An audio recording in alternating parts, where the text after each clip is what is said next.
गुरुर्ब्रह्मा गुरुर्विष्णु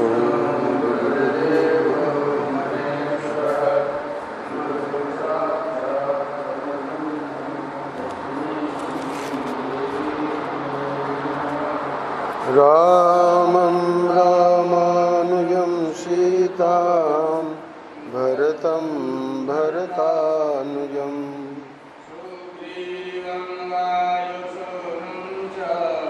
प्रणमामि पुनः पुनः नमोऽस्तु रामाय सलक्ष्मणाय देव्यै च तस्यै जनकात्मजायै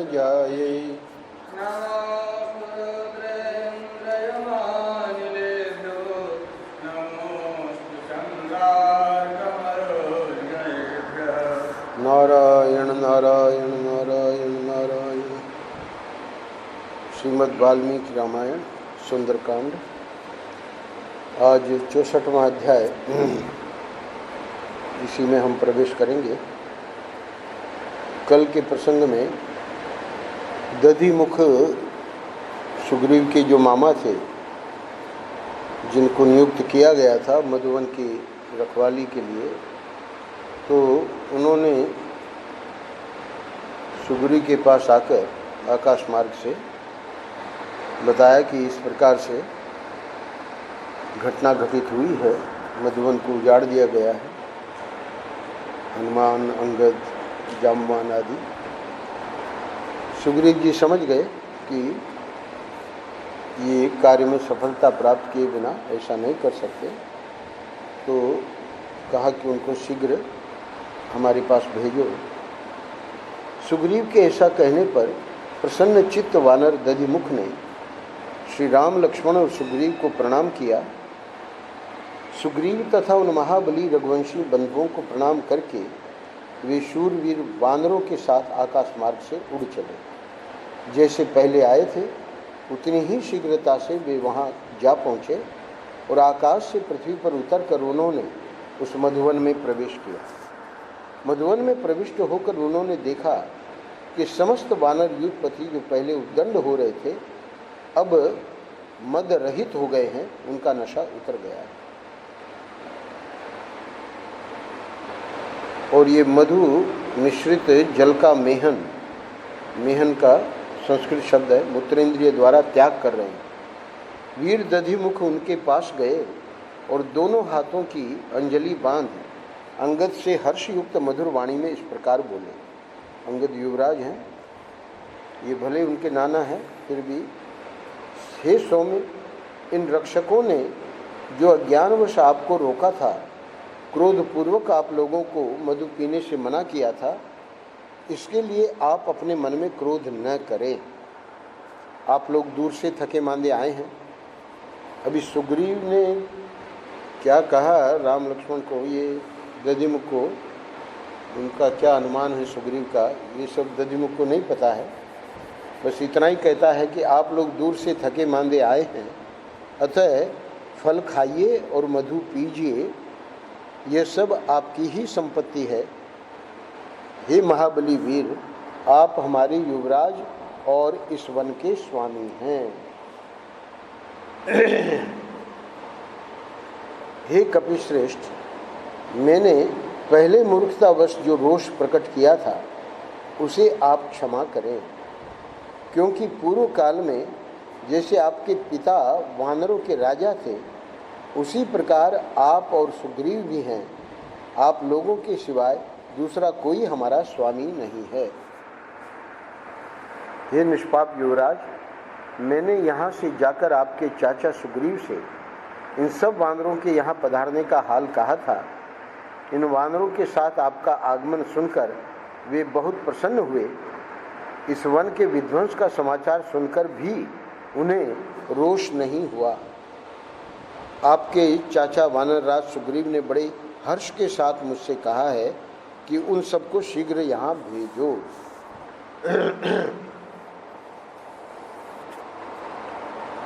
दधिमुख की यह बात सुनकर बातचीत करने में कुशल कपिश्रेष्ठ अंगद ने उन सब से मधुर वाणी में कहा, हे वानर युद्धपतियों, जान पड़ता है भगवान श्री राम ने हम लोगों के लौटने का समाचार सुन लिया, क्योंकि ये बहुत प्रसन्न होकर वहाँ की बात सुना रहे हैं। इसी से मुझे ऐसा ज्ञात होता है। वहाँ सुग्रीव ने अनुमान किया था और यहाँ अंगद कह रहे हैं कि शत्रुओं को संताप देने वाले ही वीरों, कार्य पूरा हो जाने पर अब हम लोगों को यहाँ अधिक नहीं ठहरना चाहिए।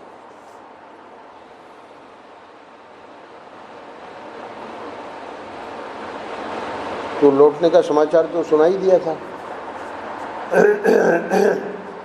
रवि सीता को हमने प्राप्त कर लिया है, ये बात अंगद नहीं कह रहा। मतलब सीता को हनुमान जी ने देख लिया है, ये बात नहीं कह रहा। पराक्रमी वानर इच्छानुसार मधु पी चुके, अब यहाँ कौन सा कार्य शेष है, इसलिए वहीं चलना चाहिए जहाँ वानर राज सुग्रीव है। हे वानर पुंगवों, आप सब लोग मिलकर मुझसे जैसा कहेंगे मैं वैसा ही करूँगा, क्योंकि कर्तव्य के विषय में आप लोगों के अधीन हूँ। अंगद इस वाक्य के द्वारा बड़ी विनम्रता दिखा रहा है। यद्यपि मैं युवराज हूँ तो भी आप लोगों पर हुक्म नहीं चला सकता। आप लोग बहुत बड़ा कार्य पूरा करके आए हैं, अतः बलपूर्वक आप पर शासन चलाना कदापि उचित नहीं है। उस समय इस तरह बोलते हुए अंगद का उत्तम वचन सुनकर सब वानरों का चित्त प्रसन्न हो गया और वे इस प्रकार बोले। हे राजन, हे कपिश्रेष्ठ, स्वामी होकर भी अपने अधीन रहने वाले लोगों से कौन इस तरह की बात करेगा। प्रायः सब लोग ऐश्वर्य के मद से उन्मत्त हो अहंकारवश अपने को ही सर्वोपरि मानने लगते हैं। आपकी यह बात आपके ही योग्य है। उसने कहा कि आप सब लोग मिलकर मुझसे जैसा कहेंगे मैं वैसा ही करूँगा, क्योंकि कर्तव्य के विषय में मैं आप लोगों के अधीन हूँ। तो प्रशंसा कर रहे हैं, कह रहे हैं आपकी यह बात आपके ही योग्य है। दूसरे किसी के मुँह से प्रायः ऐसी बात नहीं निकलती। यह नम्रता आपकी भावी शुभ योग्यता का परिचय दे रही है। हम सब लोग भी जहाँ वानर वीरों के अविनाशी पति सुग्रीव विराजमान हैं, वहाँ चलने के लिए उत्साहित हो यहाँ आपके समीप आए हैं। हे वानर श्रेष्ठ, आपकी आज्ञा प्राप्त हुए बिना हम वानरगण कहीं एक पग भी नहीं जा सकते। यह आपसे सच्ची बात कहते हैं।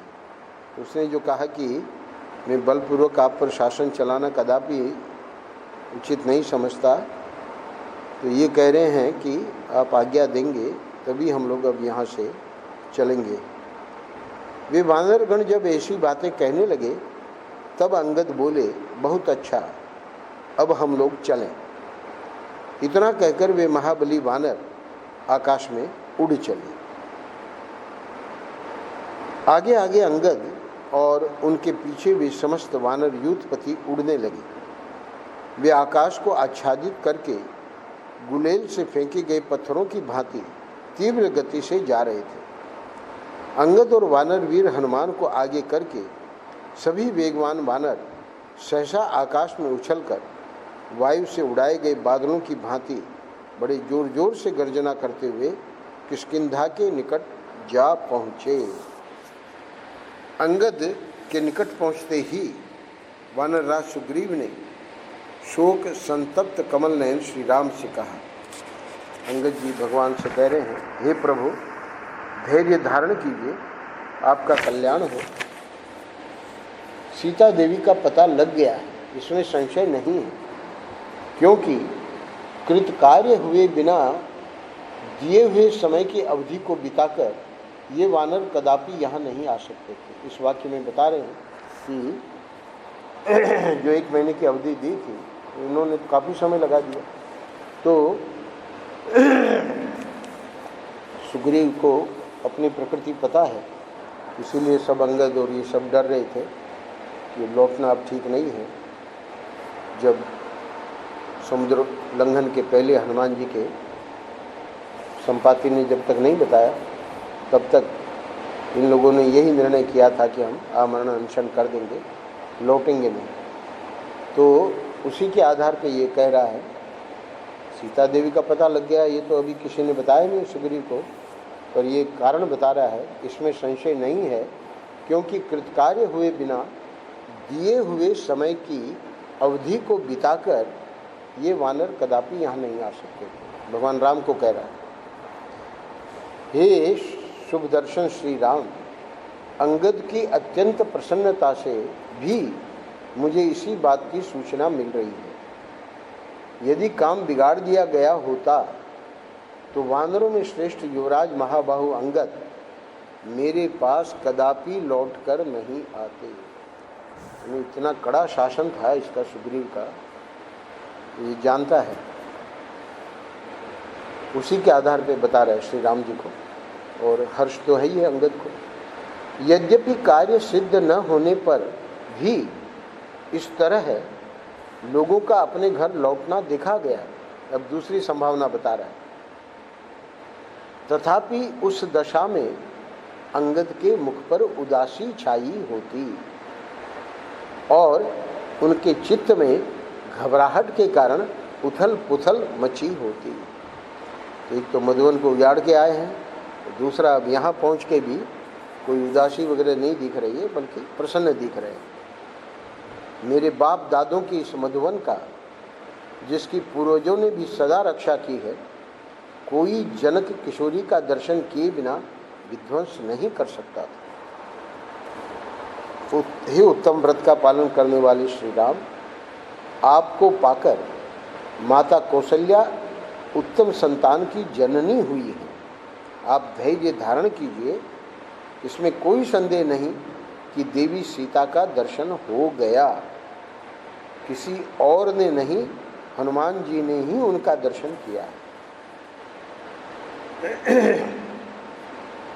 सुग्रीव जी के आत्मविश्वास को वाल्मीकि जी दिखा रहे हैं।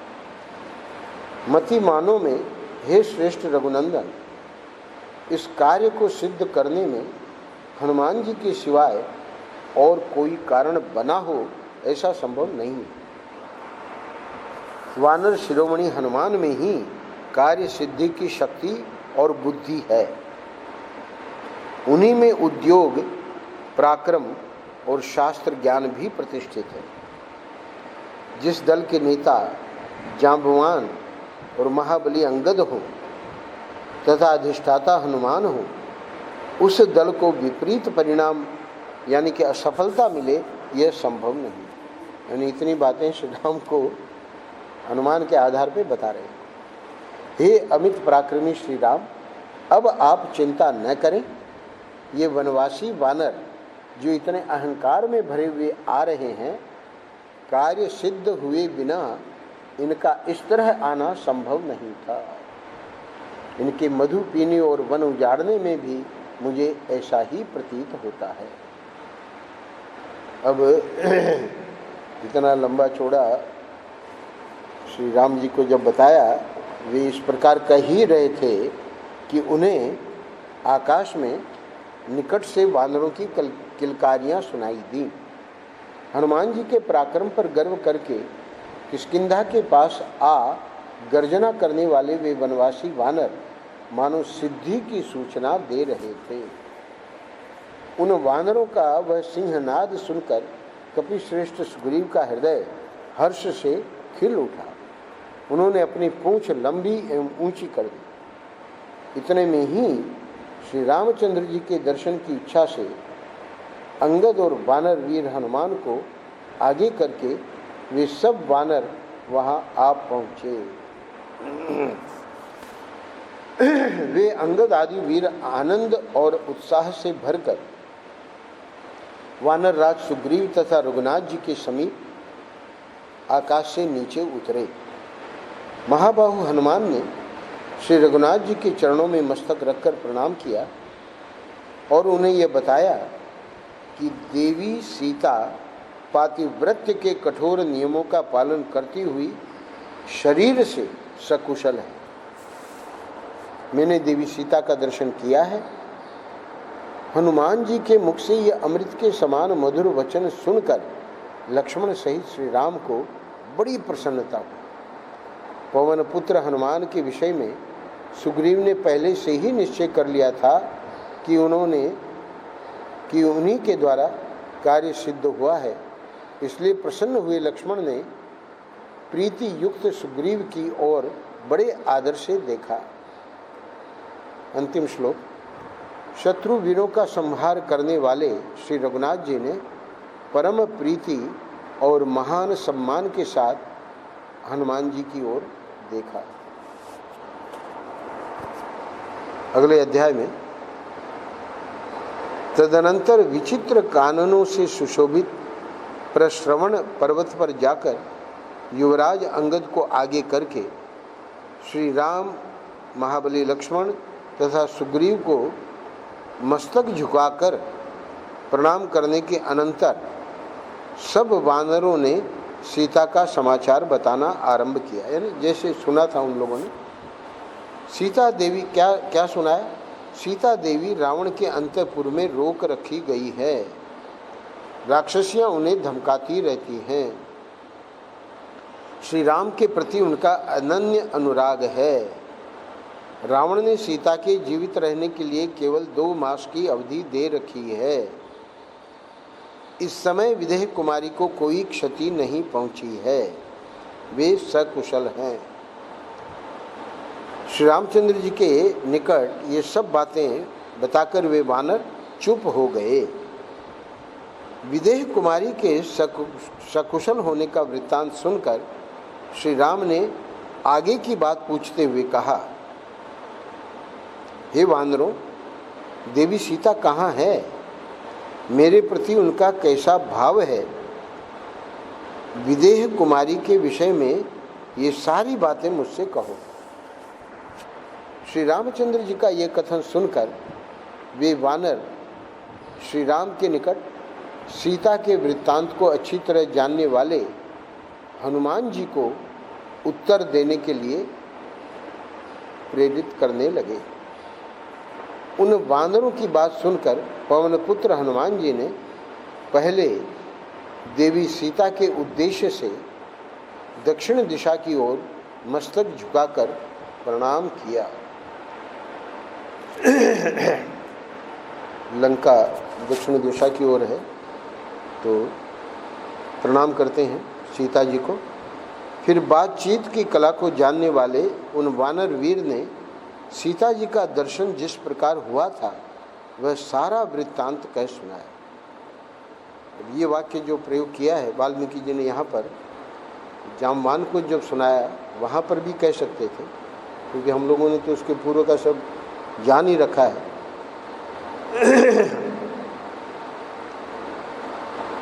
यहाँ ये वाक्य प्रयोग किया है कि फिर से दोहराना न पड़े और संक्षेप में ही कहेंगे। तत्पश्चात अपने तेज से प्रकाशित होने वाली उस दिव्य कांचन मणि को भगवान श्री राम के हाथ में देकर, जो चूड़ामणि लाए थे, हनुमान जी हाथ जोड़कर बोले, हे प्रभु, मैं जनक नंदिनी सीता के दर्शन की इच्छा से उनका पता लगाता हुआ 100 योजन विस्तृत समुद्र को लांघकर उसके दक्षिण किनारे पर जा पहुंचा। वहीं दुरात्मा रावण की नगरी लंका है, वह समुद्र के दक्षिण तट पर ही बसी हुई है। हे श्री राम, लंका में पहुंचकर मैंने रावण के अंतःपुर में प्रमदा वन के भीतर राक्षसियों के बीच में बैठी हुई सती साध्वी सुंदरी देवी सीता का दर्शन किया। वे अपनी सारी अभिलाषाओं को आप में ही केंद्रित करके किसी तरह जीवन धारण कर रही हैं। विकराल रूप वाली राक्षसियां उनकी रखवाली करती हैं और बारंबार उन्हें डांटती फटकारती रहती हैं। हे वीरवर, देवी सीता आपके साथ सुख भोगने के योग्य हैं, परंतु इस समय बड़े दुख से दिन बिता रही हैं। उन्हें रावण के अंतःपुर में रोक रखा गया है और वे राक्षसियों के पहरे में रहती हैं। सिर पर एक वेणी धारण किए दुखी हो सदा आपकी चिंता में डूबी रहती है। वे नीचे भूमि पर सोती हैं।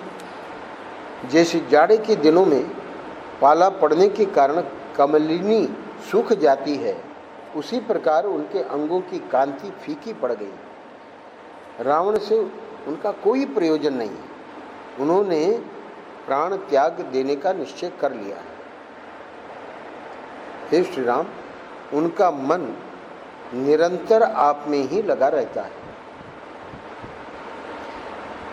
मैंने बड़ा प्रयत्न करके किसी तरह महारानी सीता का पता लगाया और धीरे धीरे इक्ष्वाकु वंश की कीर्ति का वर्णन करते हुए किसी प्रकार उनके हृदय में अपने प्रति विश्वास उत्पन्न किया।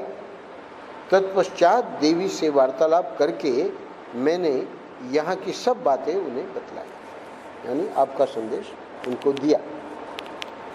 आपकी सुग्रीव के साथ मित्रता का समाचार सुनकर उन्हें बड़ा हर्ष हुआ।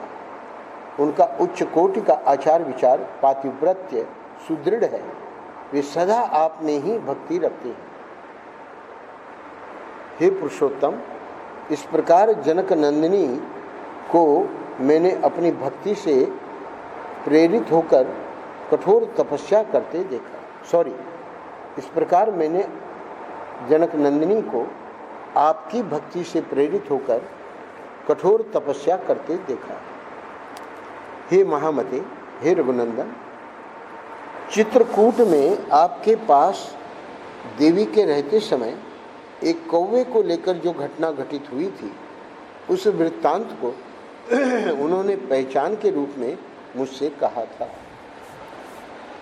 अब ये बात वहाँ जामवान वगैरह को सुनाने की जरूरत नहीं थी, ये भगवान को ही बता रहे हैं। जानकी जी ने आते समय मुझसे कहा, हे वायुनंदन, तुम यहाँ जैसी मेरी हालत देख चुके हो वह सब भगवान श्री राम को बताना और इस मणि को बड़े यत्न से सुरक्षित रूप में ले जाकर उनके हाथ में दे देना। अच्छा, मणि कब देना वो भी बताया सीता जी ने। मणि को ऐसे समय में देना जबकि सुग्रीव भी निकट बैठकर तुम्हारी कही हुई बातें सुन रहे हो। साथ ही मेरी ये बातें भी उनसे निवेदन करना। राम लक्ष्मण तो साथ में रहते ही हैं, तो सुग्रीव यहाँ वहाँ हो तब मणि को दे, ऐसे मत करना, उनके सामने ही देना।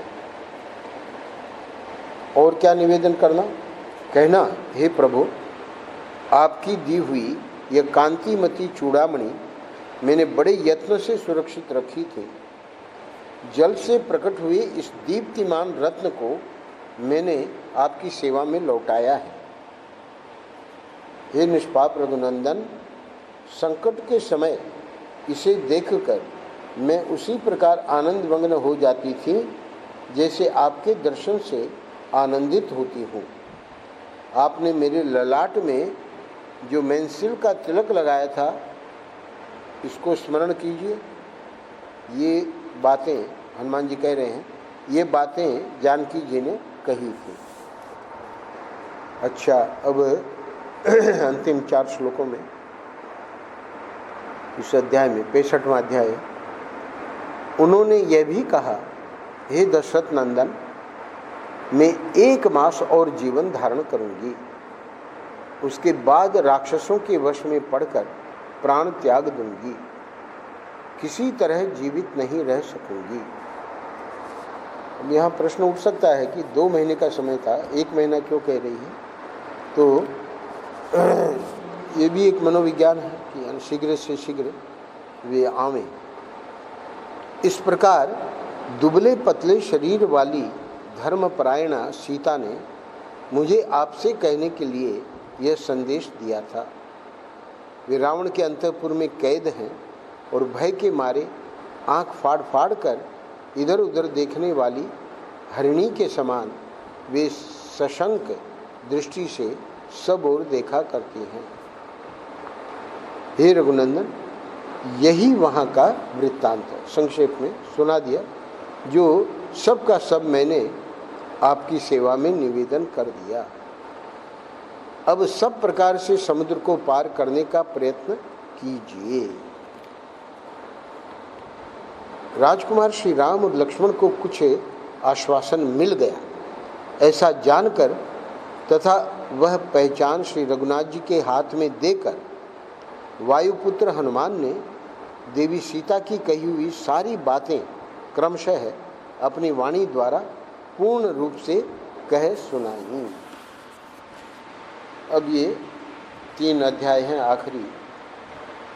66वें अध्याय में सुंदरकांड के ये 3 अध्याय आखिरी हैं। 66वें अध्याय में वाल्मीकि जी वर्णन कर रहे हैं कि हनुमान जी के ऐसा कहने पर दशरथ नंदन श्री राम उस मणि को अपनी छाती से लगाकर रोने लगे।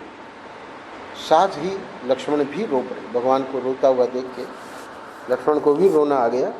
उस श्रेष्ठ मणि की ओर देखकर शोक से व्याकुल हुए श्री रघुनाथ जी अपने दोनों नेत्रों में आंसू भरकर सुग्रीव से इस प्रकार बोले, हे मित्र, जैसे वत्सला धेनु अपने बछड़े के स्नेह से थनों से दूध झरने लगती हैं, उसी प्रकार इस उत्तम मणि को देखकर आज मेरा हृदय भी द्रवीभूत हो रहा है। अब इसकी हिस्ट्री क्या है मणि की? मेरे ससुर राजा जनक ने विवाह के समय वैदेही को यह मणि रत्न दिया था, जो उसके मस्तक पर आबद्ध होकर बड़ी शोभा पाता था। जल से प्रकट हुई यह मणि श्रेष्ठ देवताओं द्वारा पूजित है। किसी यज्ञ में बहुत संतुष्ट हुए बुद्धिमान इंद्र ने राजा जनक को यह मणि दी थी। सुग्रीव को बता रहे हैं, हे सौम्य, इस मणि रत्न का दर्शन करके आज मुझे मानो अपने पूज्य पिता का और विदेह राज महाराज जनक का भी दर्शन मिल गया हो, ऐसा अनुभव हो रहा है। यह मणि सदा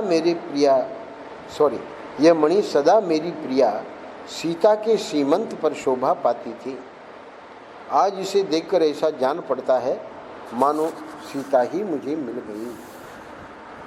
फिर पवन कुमार को कहते हैं, हे सौम्य पवन कुमार, जैसे बेहोश हुए मनुष्य को होश में लाने के लिए उस पर जल के छींटे दिए जाते हैं, उसी प्रकार विदेह नंदिनी सीता ने मूर्छित हुए से मुझ राम को अपने वाक्य रूपी शीतल जल से सींचते हुए क्या क्या कहा है, ये फिर बताओ। और इतना कह के लक्ष्मण से कहते हैं, हे सुमित्रा नंदन, सीता के यहाँ आए बिना ही जो जल से उत्पन्न हुई इस मणि को मैं देख रहा हूँ, इससे बढ़कर दुख की बात और क्या हो सकती है।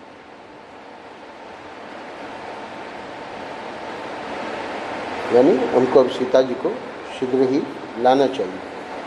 फिर वे हनुमान जी से बोले, हे वीर पवन कुमार, यदि विदेह नंदिनी सीता 1 मास तक जीवन धारण कर लेगी, तब तो वह बहुत समय तक जी रही है। मैं तो कजरारे नेत्रों वाली जानकी के बिना अब एक क्षण भी जीवित नहीं रह सकता। यानी उसने तो कम से कम कहा कि मैं 1 महीना जीवन धारण करूंगी, और कह रहे हैं कि मेरी तो ऐसी स्थिति बन गई है कि एक क्षण भी जीवन धारण करना मुश्किल हो गया है।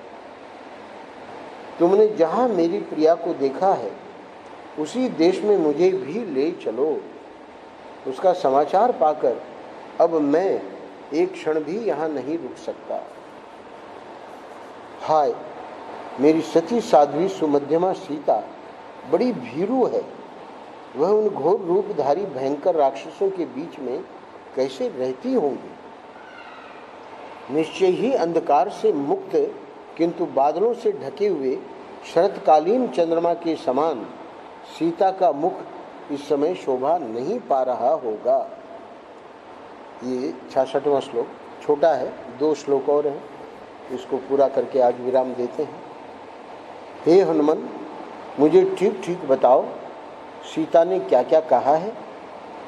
जैसे रोगी दवा लेने से जीता है, उसी प्रकार मैं सीता के इस संदेश वाक्य को सुनकर ही जीवन धारण करूंगा। हे हनुमान, मुझसे बिछड़ी हुई जनक नंदिनी सीता ने मेरे लिए कौन सा संदेश दिया है? वह दुख पर दुख उठाकर भी कैसे जीवन धारण कर रही हैं, ये सब मुझे बताओ। तो अभी 67 और 68 सुंदरकांड के जो आखिरी 2 अध्याय हैं वाल्मीकि रामायण में, हनुमान जी का भगवान श्री राम को सीता का संदेश सुनाना, यानी संक्षेप में सुना तो दिया ही था, पर फिर से कह रहे हैं कि बारंबार मुझे सुनाओ। तो अब थोड़ा विस्तार में सुनाएंगे। और अंतिम अध्याय में हनुमान जी का सीता के संदेह और अपने द्वारा उनके निवारण का वृत्तांत बताना, क्योंकि ये बात नहीं बताई थी कि सीता को विश्वास नहीं हुआ, तो ये सोच रही थी कि रावण ही है, हनुमान का रूप, वानर का रूप धारण करके आया है, दूत अपने को बता रहा है। तो आखिरी अध्याय में उसकी भी चर्चा हनुमान जी करेंगे। और यहीं पे ये कल सुंदरकांड विश्राम को प्राप्त होगा। कल मैंने जैसे बताया महर्षि ने सुंदरकांड और आगे आने वाले युद्ध कांड के बारे में अपने प्रवचन में कुछ महत्वपूर्ण बातें कही हैं, तो शेष समय में हम उसी भी पढ़ लेंगे, ज़्यादा नहीं, संक्षेप में। नारायण नारायण नारायण नारायण।